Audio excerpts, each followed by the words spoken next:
On my way home from work, my cell phone rang. When I answered the call, it was the police, telling me that my husband had been injured in a fire. My husband said he had a meeting with someone from work today. A fire while he was out? Surely it's not our home. Thinking this, I hurried home to find our house safe and sound. Feeling relieved, I had no time to relax. I asked my friend to watch my kids while I headed to the hospital. When I entered my husband's hospital room, he was asleep. Although I had heard he suffered from a fire, his burns didn't look severe. The room had 2 beds, and the other bed had its curtain closed. According to the doctor, my husband had some burns, but they should heal in a few weeks. The more serious issue was a broken spine from jumping out of a 3rd-floor window to escape the fire, which might leave lingering effects. On my way back to the room after the doctor's explanation, a nurse apologized for placing my husband in a room with a female patient. When I asked who the woman was, I was told that she was also a victim of the same fire, and they were brought to the hospital together. Where did the fire happen? Well, it's work-related, so I can't tell you. Just go home and bring me a change of clothes. Why should I? What do you mean, why? It's normal for a wife to take care of her hospitalized husband's needs. I don't know about that. You always ignore me and the kids when we're sick, so don't expect me to take care of you. That's a ridiculous excuse. While my husband was talking, the door to the hospital room opened. Someone I knew entered, and I was a little confused as the curtain to the other bed was opened. Seeing the person lying in the bed, I was speechless. My name is Amy. I have a family of 4 with my husband and our 2 sons, ages 3 and 5. I'm currently 30 years old and have been working at the company I joined when I was 22. My husband used to work at an IT company but quit about a year ago. The reason, he said, was to adopt a more modern way of working. My husband quit his job without consulting me, which led to an argument, but he wouldn't listen, insisting that freelancing will bring in more money. When I criticized him for not discussing it with the family, rather than worrying about the income, all he would say was, "Don't worry, our income will increase." After quitting, my husband started freelancing from home. At first, things seemed to go well, but he gradually began to slack off. He wouldn't get up until noon and seemed to spend the late nights playing games in his office. Whenever I asked when he was working, he always said, "I have a duty of confidentiality, so I can't discuss my work with you, even as my family," and never gave me a straight answer. Initially, his income was $2,000 a month, but has steadily decreased, and for the past 6 months, it has only been about $500 a month. I wouldn't have minded if he helped with housework with his low income, but despite being home all the time, he didn't do any housework or childcare. Not only did he never help with chores, but when the kids caught a cold, he'd say, "I can't afford to catch it too," and would leave home for a few days. When I got sick, I asked my husband to take care of our son because I was going to the hospital, but he would say, "Why don't you just take the kids and go to the hospital?" And he locked himself in his workroom. With no income, no help with housework or childcare, and not even showing concern for his family, my husband was becoming unbearable. I thought about getting a divorce since it seemed the burden was only on me, and he didn't appear to be a good father to our sons. However, I was so busy every day that I could only make slow progress on preparing for the divorce, and I spent my days feeling frustrated. During that time, my husband, who rarely left home, began to go out more often, claiming he had errands to run, and started keeping his cell phone with him at all times. I quickly noticed the changes in my husband and suspected him of having an affair. In the past, I might have been shocked by my husband's infidelity, but this time I secretly celebrated in my heart that I could use this to my advantage in getting a divorce. I tried to gather evidence of the affair to get a divorce on the grounds of my husband's fault, but it was difficult to obtain evidence from his cell phone since he never let it out of sight, so I gave up. I considered hiring a private investigator to take photographic evidence, but we were living on almost solely my income, so I had hardly any savings. Every day I worried about how to catch my husband in his infidelity, and I could feel the stress building up. That's when a turning point came for me. After work, as I was heading home, my cell phone rang. When I answered the call, it was the police, telling me that my husband had been injured in a fire. My husband said he had a meeting with someone from work today. A fire away from home? It couldn't be our house, right? I rushed home with these thoughts in mind and found that my house was safe. Although I was relieved, there was no time to relax. I hurriedly went to pick up my sons and called my friend. I asked my friend if she could watch the kids because my husband had been taken to the hospital in an ambulance, and after dropping my sons off at her house, I headed to the hospital. When I entered my husband's hospital room, he was asleep.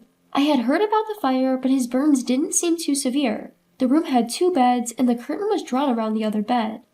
As I was standing there in a daze, a nurse came in and told me there would be an explanation from the attending physician, so I left the room. The doctor said that although my husband had some burns, they would heal in a few weeks. What was worse was the broken bones. My husband had jumped from the 3rd floor to escape the fire, and the impact had fractured his spine with the possibility of residual effects. When I was told that there might be residual effects, the first thing that came to mind was that I should have divorced him quickly. I think I'm an insensitive person, but I couldn't even imagine taking care of my husband. As the explanation from the attending physician ended and I was on my way back to the room, the nurse apologized that my husband was sharing a room with a woman. When I asked who the woman was, I was told that she was someone who had been in the same fire as my husband and had been brought in together. Could it be that this woman was my husband's affair partner? I thought as I returned to the room and found my husband awake. Where did the fire happen? Well, I can't tell you because it's work-related. Seeing my husband hesitate, I became convinced that he had been with his affair partner when the fire happened. Anyway, go home and bring me some clothes. Huh? Why? Why? You're my wife. It's obvious you should take care of your hospitalized husband. Huh? I don't know about that. You ignore us when the kids or I are sick, so don't expect me to take care of you. That's a ridiculous excuse. As my husband was talking, the door to the room opened. It was Mr. Smith, the husband of my friend. Feeling a little confused to see someone I knew, Mr. Smith bowed to us and opened the curtain to the bed next to us. As the curtain opened, I saw my friend Mrs. Smith lying in the bed. I looked at my husband in surprise, and his face turned pale as he avoided my gaze. Ah, I see. It became clear that my husband's affair partner was Mrs. Smith, and I was too dumbfounded to speak. Mrs. Smith was a close friend among my friends, and she had even brought her child to our house to play. I had introduced Mrs. Smith to my husband at the time, so he should have known that she was my friend. I had told Mrs. Smith about my husband's recent coldness and my suspicion of his affair. I wondered what Mrs. Smith's intentions were when she listened to my story with a serious face, agreeing with me by saying, "I see." Was she trying to find out how much I knew about the affair? Suppressing my urge to confront my husband and Mrs. Smith immediately, I greeted Mr. Smith. "You're Mr. Smith, right? Your wife has always been a great help to me." Oh, I'm sorry, I'm just a bit flustered. "I heard your wife and my husband were in the same fire. He won't tell me where it happened. Do you know anything about it?" When I asked, Mr. Smith glanced briefly at my husband. "I'm sorry that your husband was also caught in the fire. The fire occurred at my house." "It happened at your house? I didn't know my husband was visiting you." When I looked back at my husband, he was hiding under the covers. Excuse me, I have something I'd like to talk about. Do you have time?" "Yes, I have time." I had a pretty good idea of what Smith was going to talk about. We moved to a nearby diner where Smith told me that he had suspected his wife of cheating for several months and was gathering evidence. He had once looked at his wife's phone and found a photo of her looking cozy with another man in her photo album. So now he had hired a private investigator to take indisputable photos of the affair. I told him that I had also suspected my husband of cheating for a while, but didn't know who the other person was. When I said I intended to divorce my husband, Smith agreed to help me, and we discussed our plans for the future. 2 days later, Mr. Smith and I went to the hospital together, and my husband and Mrs. Smith were still sharing a room. When my husband and Mrs. Smith saw us enter, their faces tightened.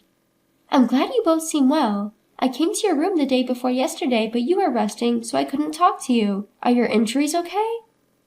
Yeah. I fractured my shoulder, so I need to rest for a while." "That's tough. You'll need money now, so I hope you recover quickly." "Well, our child is still young, too." "That's right. You'll have to pay child support, so you'd better heal up and start looking for a job." Mrs. Smith seemed confused and didn't understand what I was talking about. "Hey, stop rambling. You brought my clothes, right?" "I didn't bring them." "You're useless." "I told you before that I wouldn't take care of you anymore. What I brought you today isn't a change of clothes, it's this." As I said this, I took the divorce papers out of my bag and shoved them in front of my husband. "Huh? Divorce papers? Are you planning to dump me because I might have lingering injuries?" "It's not because of your injuries. You said you had a business meeting the day you were taken to the hospital, right? So why were you at Mrs. Smith's house?" Well, I didn't tell you, but Mrs. Smith is a business associate. We were discussing work at her house when the fire happened." "Did you think that excuse would work? It's obvious that I know about your affair with Mrs. Smith. No matter how much you try to deceive and make excuses, it just looks ridiculous." As I said that, my husband's face turned sour and he defiantly retorted, "Stop nagging about a little affair. Don't make such a fuss over a single affair. What will you do after the divorce? Can you raise our 2 kids on your own? Of course I can. I've been raising them on my own all this time. You've never taken care of the kids, have you? I've played with them. It's only about an hour once every few months. The neighborhood fathers play with their kids' fathers more than you do. Well, then it'll be tough with just one income. We've been living on 2 incomes up until now. Do you want our child to live in the hardship? It'll be fine. In fact, without your expenses, our lives might even be easier. But I'm injured. So? If people find out you left a husband who needs rehab, your reputation will suffer. It'd be better to divorce me after I'm fully recovered. Because you are not someone who can stick to things for long. It's clear that you will give up on rehabilitation midway through. I can't wait until you fully recover. You have your lover to take care of, don't you? Upon hearing this, the husband glanced at Mrs. Smith and seemed to reluctantly accept the situation. If you insist, I understand. I don't need you anymore. A bastard who serves divorce papers to an injured person. I'll divorce you. Now hand over the divorce papers. As he reached out to grab the divorce papers, I kept them out of reach. No way. What are you talking about? You want a divorce, right? We haven't discussed alimony or child support yet. You're trying to take money from an injured person? I need money for hospital bills and rehab. Oh, right. You better hurry up with rehab and start earning money to pay alimony. You don't have any savings, do you? Huh? No savings? Mrs. Smith reacted with surprise to my words. My husband gave me a serious look and glared at me. You said you had 4 digits in savings. You said freelancing was profitable. I meant I have enough income to easily save 4 digits. I'm just spending it as soon as it comes in now, but I can save up money quickly. My husband desperately tried to make excuses. Although his current income was hardly $500 a month, I kept quiet because I didn't want to start a fight over it. Since they agreed to the divorce, I explained the future plans to my husband and Mrs. Smith. I told them that we had chosen a lawyer to consult about the compensation for the affair and that we would receive a certified mail from the lawyer later. Then we left the hospital room. As I returned home, I started preparing to move. While my husband was hospitalized, I went to thank the friend who took care of our children the day my husband was taken to the emergency room, bringing her a box of chocolates. I told my friend that my husband was fine, as he had been taken to the emergency room after the fire at Mrs. Smith's house, but was not in life-threatening condition. Moreover, the mom friend offered to take care of our children if things got difficult, so I also told her that I planned to divorce and move because of my husband's infidelity. Although I didn't directly mention that Mrs. Smith was my husband's affair partner, my friend seemed to understand. Of course, I intentionally made it obvious to my friend, but there were a few people who knew about my husband's involvement at Mrs. Smith's house fire, so the rumor would have spread even without me saying anything. Later, as we planned, I asked a lawyer to proceed with a divorce, but we couldn't easily decide on the compensation and child support amounts. At first, my husband boasted, I'm a freelancer, so I can work from bed even if I'm injured. I plan to work all day because I'm free.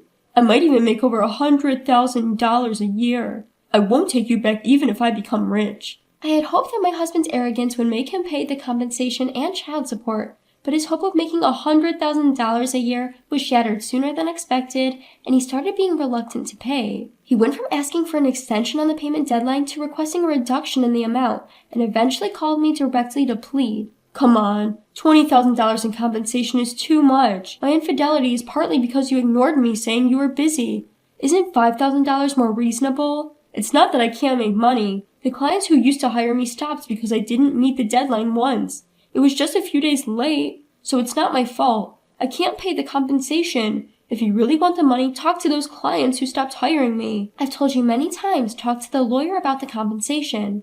I said just that and hung up the phone. After that, I asked the lawyer to tell my husband that we would go through mediation if the negotiations dragged on, and my husband easily accepted our terms. From there, everything went smoothly, and we received a lump sum payment for compensation and child support, finalizing the divorce. The Smith couple also divorced, and the husband gained custody of the children. The Smith family has 3 children, but it was revealed that during the affair, the wife left the 10-year-old eldest son to take care of the 2 younger siblings while she went out. After my son and I moved close to my parents' home, I heard from a friend that my husband and Mrs. Smith got remarried. The 2 of them are still living in the house where the fire occurred. My husband walks with a cane, and Mrs. Smith always has messy hair and a gloomy expression, making them look like an elderly couple even though they're still in their 30s. My husband has accumulated over $100,000 in debt due to alimony and child support payments, and Mrs. Smith, who is a stay-at-home mom, is being asked to pay child support for all 3 children, so together they must have quite a lot of debt. But I don't feel sorry for them since I significantly reduced the amount I claimed for my husband on the condition of a lump sum payment. My husband always blames others for his misfortunes, so I'm sure he's still doing that now. I felt refreshed after finally getting away from him. However, I feel guilty for making my 2 sons suddenly separate from their father and friends. At first, they were both bewildered in the unfamiliar place, but now they have become friends with the neighborhood kids and are having fun. On weekends, my parents come to visit and play with my sons, allowing me to have some time to myself. Since my husband left, I now have more time, money, and peace of mind. Thanks to the extra resources, I can give even more love and attention to my sons than before.